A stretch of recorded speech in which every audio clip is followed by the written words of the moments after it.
حضرت عمر کے اسلام لانے کا جشن منایا جا رہا ہے، وہی یہ جشن اور یہ خوشی آسمانوں پر بھی منائی گئی۔ حضرت عمر نے کلمہ پڑھا، مسلمان ہو گئے۔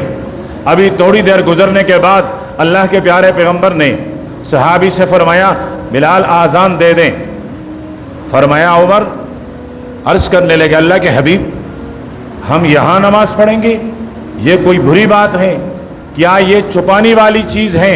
فرمائے نہیں عمر، لیکن تیری قوم وہ بغاوت پر اتر آئی ہے، ظلم اور جبر پر اتر آئی ہے، ہم ان کے سامنے اللہ کا یہ پاک نام ظاہر کر کے لے نہیں سکتے، اس لیے اس گھر کے اندر چھپے ہوئے بیٹھے ہیں۔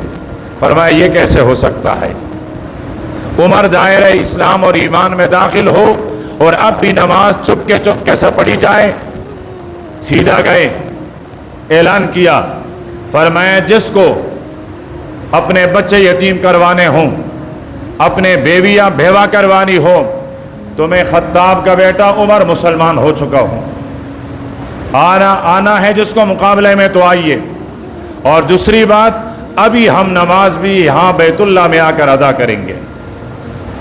صحابہ اکرام کو لے کر خانہ کعبہ آئے۔ یہ عمر کی زندگی کا پہلا نماز ہے، اور یہ نماز خانہ کعبہ کے سائے میں علی الاعلان پڑھی گئی ہے۔ پھر حضرت عمر رضی اللہ تعالیٰ عنہ کی زندگی چلتی رہی 63 سال کے بعد وہ دن بھی آیا کہ آپ نے اپنی زندگی کا آخری عمل بھی نماز ادا فرمائی ہے۔ زندگی کا پہلا عمل وہ بھی نماز اور بیت اللہ میں، اور زندگی کا آخری عمل وہ بھی نماز اور وہ میرے پیغمبر کے مصلی پر، اور خون میں نہا ہو کر شہادت کا لباس پہن کر ادا فرمایا ہے۔ ایک تو یہ مناسبت کہ ایک دعا اللہ کے خلیل نے مانگی، ایک دعا اللہ کے حبیب نے مانگی۔ ایک خواب دیکھا ہے حضرت ابراہیم نے، مہینہ بھی یہی ہے، ذی الحج کا مہینہ ہے۔ حضرت ابراہیم نے خواب دیکھی، اور اس خواب کے اندر وہ اپنے بیٹے کے گلے پر چوری پہن رہا ہے۔ اس نے اپنے خواب پر عمل کیا ہے۔ ذرا آئیے، میرے پیغمبر نے زندگی میں بہت سارے خواب دیکھے ہیں، 2-3 خواب آپ کے سامنے عرض کر دوں کہ میرے پیغمبر نے خواب دیکھے ہیں تو وہ خواب کیا تھے۔ روایت کرنے والے صحابی ہیں حضرت عبداللہ ابن عمر رضی اللہ تعالی عنہ۔ یہ حضرت عبداللہ حضرت عمر کے بیٹے ہیں، اور حضرت عمر میرے پیغمبر کے سسر ہیں۔ حضرت عمر کے بیٹی حضرت حبیب کے زوجہ محترمہ ہے۔ تو حضرت عبداللہ میرے پیغمبر کے صحابی بھی ہیں، لیکن صحابی ہونے کے علاوہ اس گھر کے ساتھ بہت قریب کا تعلق ہے کہ میرے پیغمبر کا کاشانہ وہ حضرت عبداللہ ابن عمر کے بہن کا گھر بھی ہے۔ یہ میرے پیغمبر کے برادری نسبتی بھی ہیں۔ یہ حضرت عبداللہ ابن عمر فرماتے ہیں اللہ کے پیارے پیغمبر نے ارشاد فرمایا، میں خواب میں تھا، میں نے خواب میں اپنے آپ کو دیکھا کہ مجھے ایک پیالہ دیا گیا، مجھے ایک پیالہ دیا گیا، ایک گلاس دیا گیا، ایک جام دیا گیا، ایک برتن دے دیا گیا، اور اس برتن کے اندر دودھ تھا۔ فشربت، تو اللہ کے حبیب فرماتے ہیں میں نے خواب کے اندر وہ دودھ پیتا رہا، فرمایا یہاں تک کہ میں بالکل سیراب ہو گیا، سیر ہو گیا میں بالکل۔ فرمایا اس دودھ کے آثار میں نے اپنے ناخنوں کے اندر دیکھے، اتنا زیادہ پیا کہ اس دودھ کے اثرات مجھے اپنے پوروں میں، اپنے ناخنوں میں نظر آئے۔ فرمایا فَأَتَيْتُ فَضْلِ عُمَرَ، فرمایا پھر میں نے بچا ہوا پیالہ صحابہ اکرام میں سے حضرت عمر کو پیش کیا۔ یہ خواب بتا رہے ہیں اللہ کے پیارے پیغمبر کہ میں نے خواب یہ دیکھی ہیں کہ میں مجھے پیالہ دیا گیا، اس میں دودھ ہے، میں نے دودھ پیا پیا پیا، بچا ہوا میں نے دیا تو عمر کو دیا۔ صحابہ کرام عرض کرنے لگے اللہ کے حبیب، پھر آپ نے دیکھ لی، اس خواب میں آپ نے بچا ہوا پیالہ عمر کو دیا ہے، فرمایا یہ آپ کا دودھ پینا اور بچا ہوا حضرت عمر کو دینا، فرمایا یہ کیا تھا؟ اللہ کے پیارے پیغمبر نے ارشاد فرمایا العلم، فرمایا یہ جو دودھ تھا یہ علم تھا، اللہ پاک نے مجھے دیا، عطا فرمایا عطا فرمایا عطا فرمایا۔ کائنات میں رب کے بعد سب سے بڑا علم، سب سے زیادہ علم، سب سے افضل علم، سب سے اکمل علم، سب سے اشرف علم جس ہستی کے پاس ہیں وہ میرے اور آپ کے حبیب ہے صلی اللہ علیہ وسلم۔ لیکن رب کے بعد جو ہوا، جو ہو رہا ہے، جو ہوگا، اس کا علم میرے رب نے کسی کو عطا نہیں کیا، یہ علم کا خزانہ صرف میرے رب کے ساتھ ہے۔ غیب کا جاننے والا وہ صرف میرے رب ہے، اور اس کا علم اتنا ہے کائنات کے سارے علم کو ملا دیا جائے تو میرے رب کے علم کے مقابلے میں جس میں انبیاء کا علم بھی ہو، جس میں ائمہ مجتہدین کا علم بھی ہو، صلحاء اولیاء سب کا علم ملا دیا جائے، رب کے علم کے مقابلے میں وہ دریا کے قطرے کے برابر بھی نہیں ہے۔ اللہ پاک کا خزانہ علم اتنا زیادہ، اتنا بڑا ہوا ہے۔ تو اللہ کے پیارے پیغمبر فرماتے ہیں مجھے رب نے علم دیا دیا دیا، فرمایا پھر میں نے اپنے علم میں سب سے زیادہ جس کو دیا اور جس نے سب سے زیادہ میرے علم میں سے لیا، فرمایا وہ حضرت عمر ہیں رضی اللہ تعالی عنہ۔ اور پھر حضرت عمر کی 10 سالہ دور خلافت دیکھا جائے تو پتہ چلے کہ میرے پیغمبر نے کس طرح کا علم اس کو سپرد کیا ہے، منتقل کیا ہے، اور حضرت عمر رضی اللہ تعالیٰ عنہ نے اس علم کو کیسے استعمال کیا اور کہاں استعمال کیا۔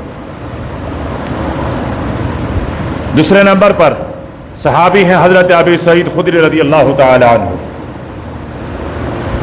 فرماتے ہیں اللہ کے پیارے پیغمبر نے ارشاد فرمایا میں نے خواب دیکھی ہے، اس خواب کے اندر میرے اوپر لوگوں کی قمیصیں پیش کی جا رہی ہیں، جبہ، قمیص، دستار، یہ میرے سامنے پیش کیے جا رہے ہیں۔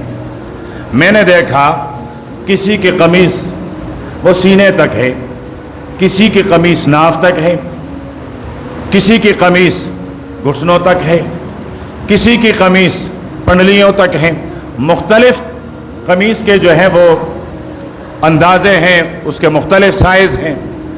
فرمایا پھر میں نے دیکھا حضرت عمر کو کہ ان کے پاس قمیص اتنی لمبی کہ یجرہ، کہ حضرت عمر اس قمیص کو زمین پر جب جاتے ہیں تو زمین پر اس کا وہ جو قمیص ہیں وہ زمین کے کناروں کے ساتھ لگ رہا ہے اور وہ اپنے پیچھے اس کو کھینچتا ہوا جا رہا ہے۔